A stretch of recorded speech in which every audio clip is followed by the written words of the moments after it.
Final project, I did a little bit more research on the role of localizers and VOR navigation in the cockpit. So, as you can see here, this is a case where we need to use them as the plane's going through the clouds. You have to have some other way of navigating the aircraft through uh, clouds or fog and things like that.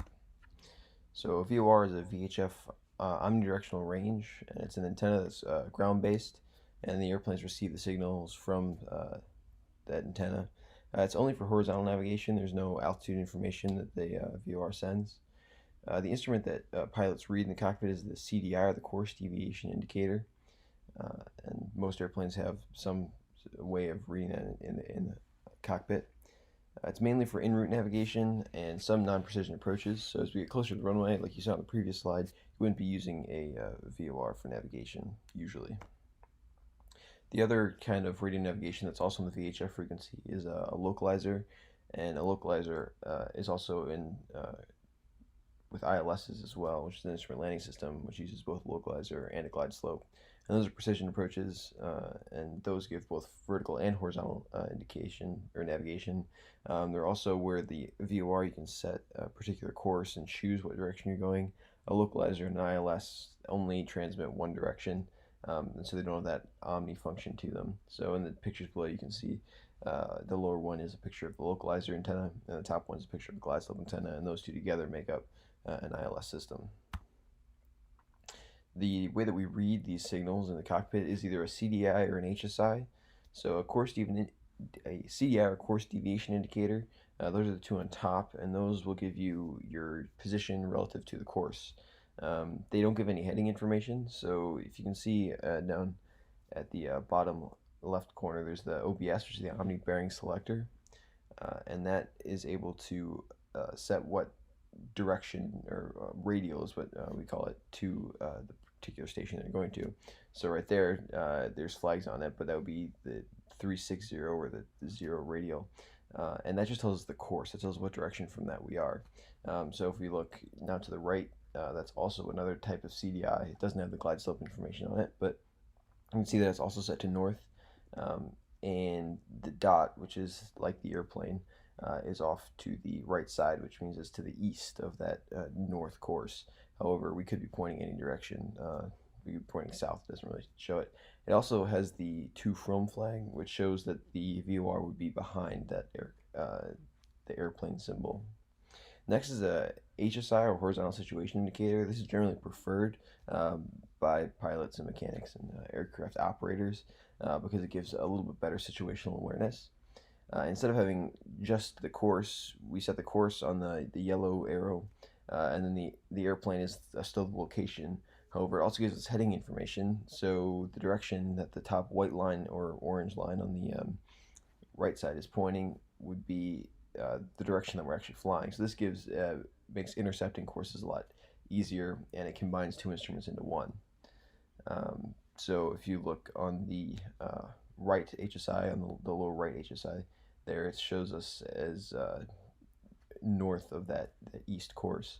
It also has glide slope information, which is GS, and then those little tick marks on the side show your that's where the glide slope is, and then the white dash is where the airplane is, so that would show that we're below the glide slope. So VRR operations, I think of it as working like a lighthouse. So you can see the animation on the top left shows that there's a non-directional ping, which is the green, and that happens every time the signal hits north. And then there's a directional ping, which is the blue circle, and the airplane times the difference between the lighthouse non-directional ping and then the directional ping, and the distance between those gives them the radial from the station. So if they're both about the same, it's about north. If they're equally apart, then it's about south. And then on the diagram to the left, we can see what the OBS actually shows as the aircraft moves across the course. So right here, you can see that it is now moving to the right. Well, it's centered at the moment, but as it moves, we're gone to the right, and you can see the changes on the OBS. The rotation is at 30 hertz, and also it's VHF frequency, so 108 megahertz up to 117.95 megahertz are the ranges for those VORs and ILSs. Next, we have the localizer and ILS operation. So this is, again, both horizontal and vertical.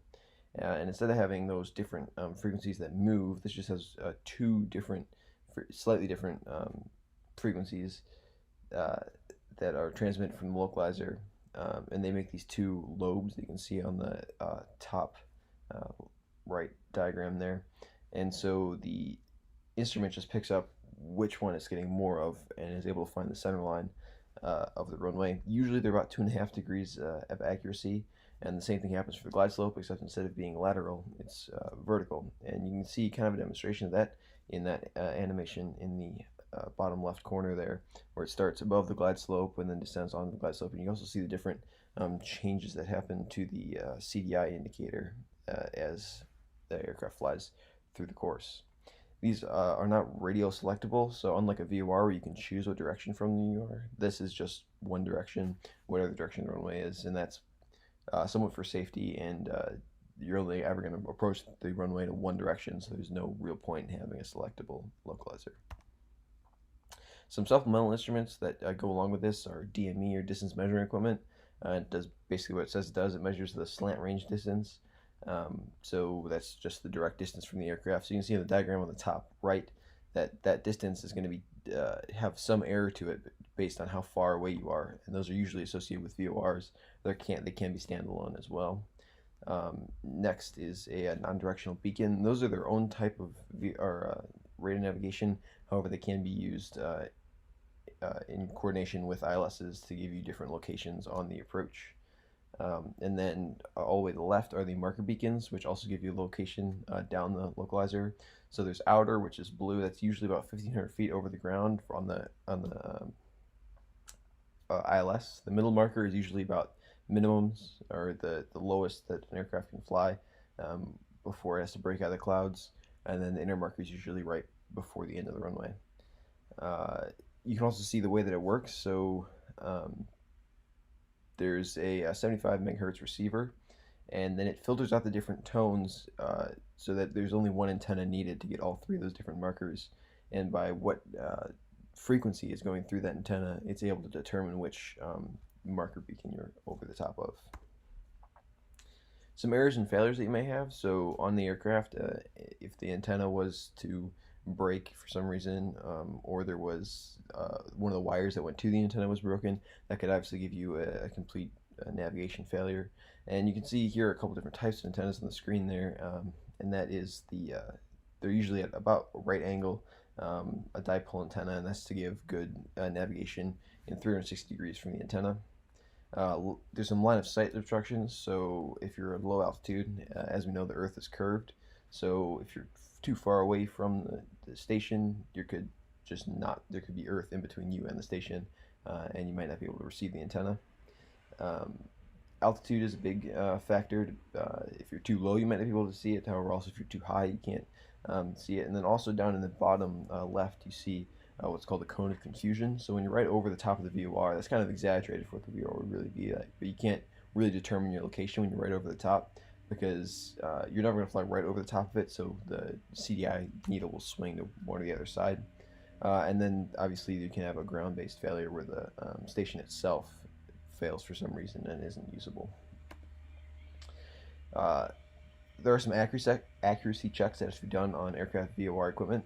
So there's a VOT, which is a VOR test facility, and those are on the ground, and you set the VOR to the 180 radial, or the OBS, to the 180 radial, and you get a 2 indication, and that means that you've passed that check, or you're within 4 degrees of it. A dual VOR check is where you set both VORs to the same station, and you make sure they're within 4 degrees of each other. An airborne check is just with a single VOR, but there's in some publications you can find where those areas are, and when you're over that area, if you're within 6 degrees of what it says the radial should be, then you've passed the check. And the ground check is the same thing, except it's on the field somewhere, and those have a slightly smaller tolerance, which is 4 degrees. Aircraft maintenance actions, there's removal and installation. You can't actually open the instrument without a repairman's license, antenna installation, and you might have to run the wires between. 79, the A320 going to Phoenix, Arizona. Who's a Kilo Thai? Who is that? 79. Hey, Jason Schapper with M0A.com. Let's face it, VORs are tough. Navigating with them, intercepting radials, tracking a to or tracking a from radial is just plain confusing.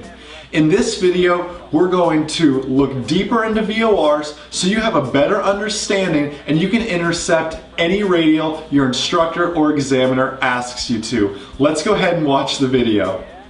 So the first step in our VOR navigation is to be tuned to the right frequency and figure out where we're at using a to indication.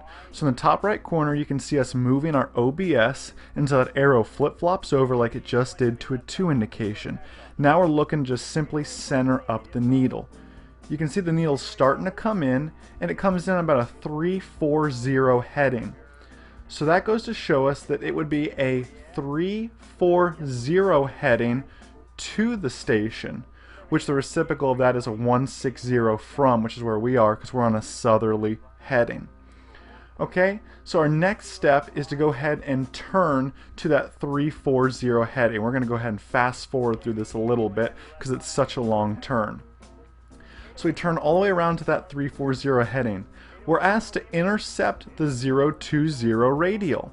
Okay, well now we're heading towards the station. We tune our OBS to the 020 radial and realize our needle is to the left of us. So we need to turn slightly to the left to put in that intercept. Look at it like this. We turn to the left. There's 020 and its reciprocal 200. We need to turn to the left so we can intercept it. So we do that. We turn to the left, input our heading, and we'll fast forward this a little bit. We're just going to hold our heading now, and we have about a 60 degree 70 degree correction in there to intercept it. Notice our needle starts to come alive, and once that needle comes alive, we begin turning to our station. We do this because we're so close to the station. It's important that we turn right to it. So notice as we're turning, the needle continues to come in more and more. We're approaching a 360 or a north heading, and we're almost synced up perfect right on that 020 radial to the station. So you can see VOR navigation isn't that tough. I'm Jason Schapper with M0A.com. Any questions, just shoot me an email or leave a comment beneath this video. Remember, a good pilot's always learning. See ya. You're on Bravo, you're short of Victor Alpha, you're beam the Iberian. The beam Alitalia on the left there. Antennas. And my works cited.